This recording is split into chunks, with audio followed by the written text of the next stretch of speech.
Hello दोस्तों, नमस्कार। मैं अमित पाल लखीमपुर खीरी से एक बार फिर आपके सामने पेश हूँ।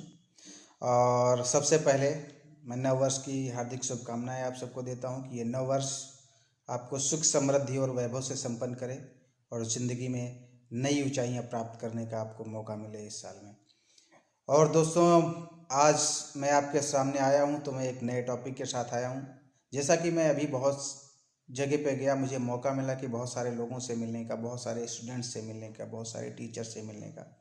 तो वहाँ पे एनालाइज़ किया कि जो है हमारे इस रूरल एरिया के स्टूडेंट्स हैं, उन स्टूडेंट्स में एक कमी पाई गई है कि वो निर्धारित नहीं कर पाते हैं कि हम आगे हमें करना क्या है। कहने का मतलब है कि उनको अपने जीवन का सर्वोच्च लक्ष्य जो है वो निर्धारित करने का मौका, या यूँ कहें कि लक्ष्य को निर्धारित करने की जो कला है उससे वो वंचित रह गए हैं और वो अपने लक्ष्य को निर्धारित नहीं कर पाए हैं। और ये सबसे बड़ा कारण होता है ज़िंदगी में फेल्योर का कि जब तक आप अपने सर्वोच्च कारण को, जिसके लिए ज़िंदगी जी रहे हैं, या सर्वोच्च लक्ष्य को आप निर्धारित नहीं कर पाते हैं, तो कोई जब दूसरा आपके टारगेट को निर्धारित करता है तो आप उसका पीछा करते हैं और उस पीछा करने के लिए आप ज़िंदगी के पीछे पीछे दौड़ते हैं। और उसमें स्ट्रेस भी आता है, उसमें प्रॉब्लम्स भी आती हैं, और वो प्रॉब्लम्स ऐसे आती हैं जब उनका आप फेस करते हैं तो आपको लगता है कि ये प्रॉब्लम्स मेरी नहीं थी, ये दूसरे द्वारा दी गई हुई हैं।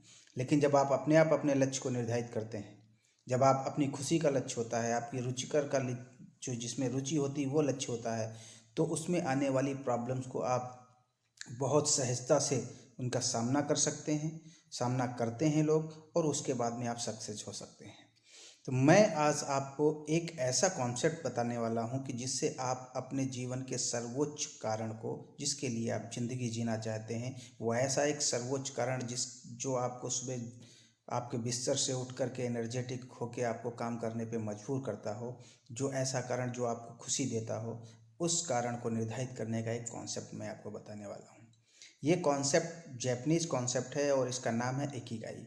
बेसिकली इकिगाई उस एरिया से लिया गया है कि जिस एरिया में अमूमन जो ज़्यादातर लोग हैं वो 80 साल से ऊपर के हैं, लेकिन उसके बावजूद भी वहाँ की जो वर्किंग कैपेसिटी है लोगों की, जो वहाँ के वर्किंग परफॉर्मेंस है वो बहुत अच्छी है, क्योंकि वो लोग इस कॉन्सेप्ट पे काम करके और उसके बाद में निर्धारित करते हैं कि उनको ज़िंदगी में करना क्या है। तो आइए दोस्तों, मैं उस कॉन्सेप्ट की बात करता हूँ। और वो कॉन्सेप्ट ऐसा है कि जब आप अपनी ज़िंदगी में अपने सक्सेस को पाने के लिए, अपने लक्ष्य को निर्धारित करने के लिए सोचते हैं, तो सबसे पहले आपको अपने आप से एक सवाल पूछना चाहिए कि आपको पसंद क्या है।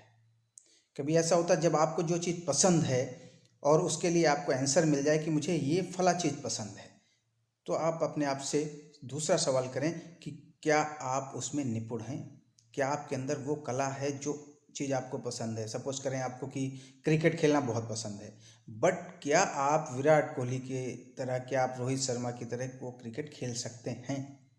अगर जो वो सवाल होता है कि हाँ, तो वेल एंड गुड, वो आपका पैशन बन सकता है, वो आपका जुनून बन सकता है कि वो आपको पसंद भी है और आप में वो निपुणता भी है कि आप उसको अच्छी तरीके से खेल सकते हैं।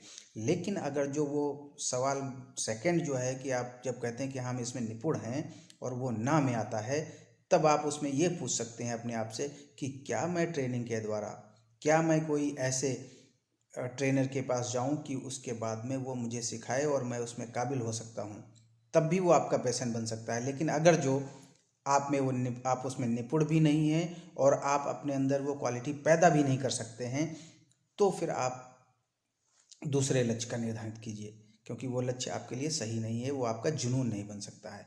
लेकिन अगर जो दूसरा सवाल भी आपका सही है, पहला भी सही है, तो तीसरा सवाल कीजिए कि क्या आप जिस काम को आप पसंद करते हैं, जिसमें आप निपुण भी हैं, लेकिन क्या उसके लिए आपको पैसा मिल सकता है? क्योंकि आपको मालूम है ये भौतिकवादी शरीर है, ये भौतिकवादी संसार है, और इसमें इसको चलाने के लिए आपको पैसे की बहुत ज़्यादा ज़रूरत है, क्योंकि आपकी जो आकांक्षाएं हैं, आपकी जो इच्छाएं हैं, वो पैसे से ही पूरी की जा सकती हैं। तो क्या आप उसके लिए पैसा, आपको कोई दुनिया में कोई पैसा देने के लिए तैयार है? और अगर जो यस, तो वो आपका व्यवसाय बन सकता है, क्योंकि वो चीज़ आपको पसंद है, उसमें आप निपुण हैं और उसके लिए आपको पैसा भी मिलेगा। लेकिन कभी कभी ऐसा होता है कि जैसे हमें वीडियो गेम खेलना बहुत पसंद है और मैं उसको खेलता भी बहुत अच्छा हूँ, लेकिन क्या उसके लिए मुझे पैसा मिलेगा? नहीं मिलेगा। तो आपको लक्ष्य के बारे में सोचना पड़ेगा। अच्छा, अगर जो आप जिसमें निपुण हैं, जो आपको पसंद है और जिसके लिए आपको पैसा भी मिलता है, तो आपको चौथा सवाल पूछना चाहिए अपने आप से कि क्या उसको दुनिया की ज़रूरत है? वो ऐसा काम जो मैं पसंद करता हूँ, जिसके लिए मैं निपुण हूँ और जिसमें मुझे पैसा भी मिल सकता है, तो क्या उसकी दुनिया को ज़रूरत है? सपोज एक ऐसा उदाहरण लेते हैं कि जैसे किसी आदमी को डकैती करना बहुत पसंद है और वो औजार भी बहुत अच्छे चलाता है। तो अगर जो ये दोनों चीज़ें हैं तो वो पैसा भी उससे लोगों से छीन के कमा सकता है, लेकिन क्या उसको दुनिया की ज़रूरत है? ये चोरी करना, चपारी करना, क्या दुनिया को ज़रूरत है? नहीं ज़रूरत है। तो आपको दूसरा जो लास्ट वन हमारा सवाल है कि क्या उसको दुनिया की ज़रूरत है, वैसा ही लक्ष्य होना चाहिए। तो जब ये चारों सवाल आपके हाँ में परिवर्तित होते हैं, तो वो केवल आपका ना व्यवसाय ना जुनून, वो आपका मिशन बन जाता है। और वो मिशन केवल आपका ही नहीं, वो पूरी दुनिया का मिशन होता है। तो जब आप दुनिया के मिशन के साथ में अपने मिशन को कनेक्ट कर लेते हैं, तो मुझे लगता है कि आप वहाँ पे आपको सफलता से कोई रोक नहीं सकता है।